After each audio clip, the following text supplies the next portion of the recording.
লেবু 20 টাকা 30 টাকা, সেই লেবুর হালি কত 170 টাকা 180 টাকা লেবুর হালি।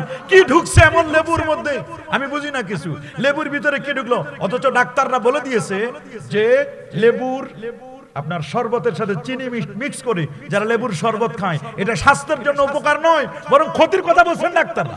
অথচ লেবু খাওয়ার জন্য এত পাগল হয়ে গেছে আমরা। 170 টাকা লেবু।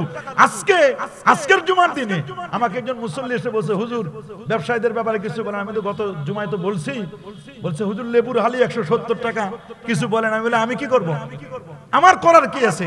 তা খুতবা দিব ওই সময়, মানে জজবা বলা মুসল্লি কিছু থাকে না, বলে না কিছু থাকে না। মনে রাখবেন আত-তাজিরুস সাদুকুল আমিন মা'আন নাবিয়্যিনা ওয়াস সিদ্দিকিনা ওয়াস শুহাদা, যারা সফল ব্যবসায়ী আমানতদার ব্যবসায়ী, তারা নবী, সিদ্দিক, শহীদদের সাথে তাদের হাসর হবে। মনে রাখবেন, আপনি আল্লাহর মেহমানদেরকে কষ্ট দিবেন আর আপনি ব্যবসায়ী অন্যান্য সময়ে চেয়ে আপনি রমজান কারিমে আপনি বেশি ব্যবসা করবেন, আল্লাহর দরবারে আপনি অপরাধী হিসাবে আপনি উঠবেন। কথা বলেন ঠিক কিনা? আর আপনি যদি সফল ব্যবসায়ী হতে চান, নবীদের সাথে আপনার হাসর হবে, শহীদদের সাথে হাসর হবে, যারা ওলি আল্লাহ তাদের সাথে আপনার হাসর হবে। এটা যদি আপনি চান, অবশ্যই আপনি ব্যবসায় তো প্রফিট করবেন, কিন্তু ব্যবসার মধ্যে এমন কিছু করবেন না, খাদ্যে ভেজাল মিশাবেন না। ওই পহেলা রমজানে যে তৈল ঢেলেছে পেঁয়াজুর জন্য আর বেগুনের জন্য, ওই তৈল চলবে 1 মাস। কথা বলেন, এতে যদি রোজাদার মরে মরক। গতকালকের ঘটনা, টাটকা ঘটনা, গতকালকের ময়মনসিংহের একটা জায়গায় দুধ যেখানে বিক্রি করে, দুধওয়ালারা দুধ আনছে বিক্রি করার জন্য। 27 জন দুধওয়ালাকে ধরেছে, তার মধ্যে 25 জনের দুধের মধ্যে ভেজাল। 25 জনের দুধের মধ্যে ভেজাল, 25 জনের মাথায়, তার মধ্যে 2 জনকে ফাইন্ড আউট করে তাদের মাথায় দুধ ঢেলে দিছে, আর বাকি দুধগুলো জমিনের মধ্যে ঢেলে দিয়েছে। যে না, বলছে যে দুধের ভিতরে পানি মিশায়, আর পানির ভিতরে এখন দুধ কতটুকু দেয় নিয়ে কোশ্চেন। মানুষ বলছে না, দুধের ভিতরে পানি মিশায় না, পানির মধ্যে দুধ দেয় অল্প দিয়ে ওটারে সাদা বানায় বা পাউডার দিয়ে সাদা বানায়। কি খাবে মানুষ? ছোট্ট সোনামণিদের খাবারের মধ্যে আমাদের ফুড সিকিউরিটি নাই, আছে নাকি? যারা বলেন, আরো যারা বলেন, আমাদের কোনো ফুড সিকিউরিটি নাই, বড় কঠিন অবস্থা। দেখুন, এই পুরো মানব দেহের মধ্যে 3টা অঙ্গকে আল্লাহ গুরুত্ব দিয়েছেন। এক হলো ব্রেন, কি নাম? আরেকটার নাম কলব। সুবহানাল্লাহ বলেন।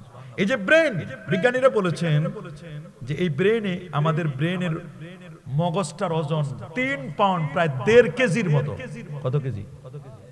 1.5 কেজি মগজের এই ওজন, 1.5 কেজি ওজনের এই মগজ, 1.5 কেজি ওজনের এই মগজটা 80 কোটি নিউরন তার দিয়ে একটার সাথে একটা লাগানো, 80 কোটি নিউরন দেওয়া।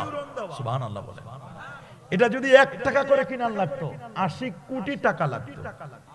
আল্লাহু আকবার বলেন। 80 কোটি টাকা দিয়ে ব্রেনের তার মেরামত করা সম্ভব? আল্লাহ তাআলা কত দয়া করে, মায়া করে আমাদের ব্রেনটাকে সুন্দর করে দিয়েছেন। এবং আমার নবী কত দয়ার নবী, কত মায়ার নবী। তিনি বলেছেন পৃথিবীতে মানুষের ব্রেন 3 রকমের হতে পারে: তীক্ষ্ণ মেধাবী, মধ্যম মানের, আর একেবারে গবেট 3য় শ্রেণীর মেধাবী। এজন্য নবীজি যখন গুরুত্বপূর্ণ কোনো কথা বলতেন, এই কথাটা 3 বার বলতেন, যাতে করে প্রথম শ্রেণীর মানুষেরা বুঝে ফেলতে পারে। আবার দ্বিতীয়বার বলতেন, যাতে করে দ্বিতীয় শ্রেণীর মেধাবী যারা তারা বুঝে ফেলতে পারে। লাস্ট নবীজি প্র্যাকটিক্যাল, নট থিওরিক্যাল দেখাই দিতেন, এই পথে যেতে হবে, এই পথে যেতে হবে, এটা সোজা পথ, এটা বাঁকা পথ, নবীজি দেখাই দিতেন। এটার উদ্দেশ্য হলো যাতে করে 3য় শ্রেণীর মেধাবী যারা তারাও যেন বুঝতে পারেন। আল্লাহু আকবার বলেন। এবং দেখেন এই যে ব্রেনটা, এই ব্রেন কতটুকু? আমরা যে মোবাইলগুলো ইউজ করি 64 জিবি, এর চেয়ে একটু বেশি হলে 128 জিবি, না হলে 256 জিবি। র‍্যাম কত? 8 জিবি। আর আপনার ব্রেনের র‍্যাম কত? এটা আনলিমিটেড র‍্যাম। আল্লাহু আকবার বলেন। রোম কত? বিজ্ঞানীরা বলছেন মানুষের ব্রেনে সুপার কম্পিউটার কি, এরকম হাজার হাজার সুপার কম্পিউটার মানুষের ব্রেনে দেওয়া আছে। এটা বলছেন 2.5 পেটাবাইট, প্রায় 25 লক্ষ জিবি ব্রেনের মধ্যে খালি জায়গা। আল্লাহু আকবার বলেন। 25 লক্ষ জিবি আপনার ব্রেনে খালি জায়গা। রব্বুল আলামিন তিনি বলেন, কুল হুয়াল্লাযী আনশাআকুম ওয়া জাআলা লাকুমুস সামআ ওয়াল আবসারা ওয়াল আফইদাতা ক্বালিলাম মা তাশকুরুন। সুবহানাল্লাহ। কুল হুয়াল্লাযী, তিনি সে মহান সত্তা, আনশাকুম, যিনি তোমাদেরকে সৃষ্টি করেছেন, ওয়া জাআলা লাকুমুস সামা, তোমাদেরকে সৃষ্টি করার পরে তোমাদের হিয়ারিং, শ্রবণ করার জন্য আল্লাহ দিয়েছেন দুটো কান। সুবহানাল্লাহ বলেন।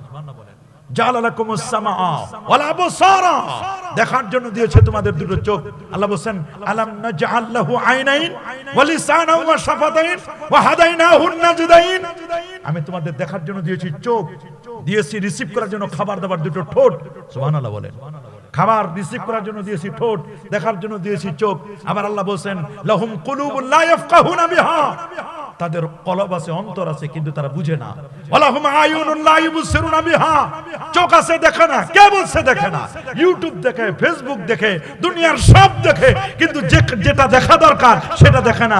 কোরআনের কালো কালো অক্ষরগুলো দেখা দরকার, সেটা দেখে না। দেখা দরকার নবীকে জিয়ারত করা, দেখা দরকার হক্কানি আলেম ওলামা পীর বুজুর্গদের চেহারা, সেটা সে দেখে না।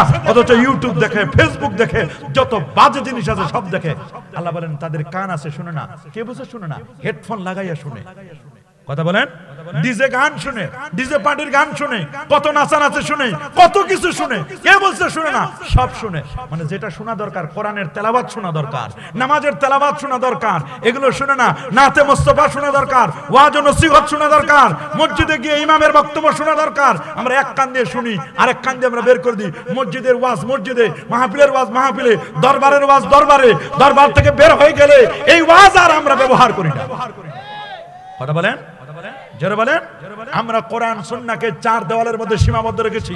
চার দেওয়ালের মধ্যে কোরআন এবং সুন্নাহকে সীমাবদ্ধ রাখলে হবে না। কোরআন আমাদের পাকের ঘর থেকে নিয়ে পার্লামেন্ট পর্যন্ত কোরআনকে পৌঁছায় দিতে হবে। কথা বলেন। এইজন্য ব্রেন, এই যে ব্রেনটা, এখানে জ্ঞান প্রডিউস হয়, এখানে জ্ঞান তৈরি হয়। ব্রেনে কি তৈরি হয় বলেন না? এই ব্রেনে কি তৈরি হয়? জ্ঞান তৈরি হয়। যে কারণে এই ব্রেনে ছোট্ট, এই যে মাথার মধ্যে দেখেন না, একটা ছেলে আল্লাহর কোরআনকে হেফজ করতে পারে। সুবহানাল্লাহ বলেন। 30 পারা কোরআন তার ব্রেনে থাকে।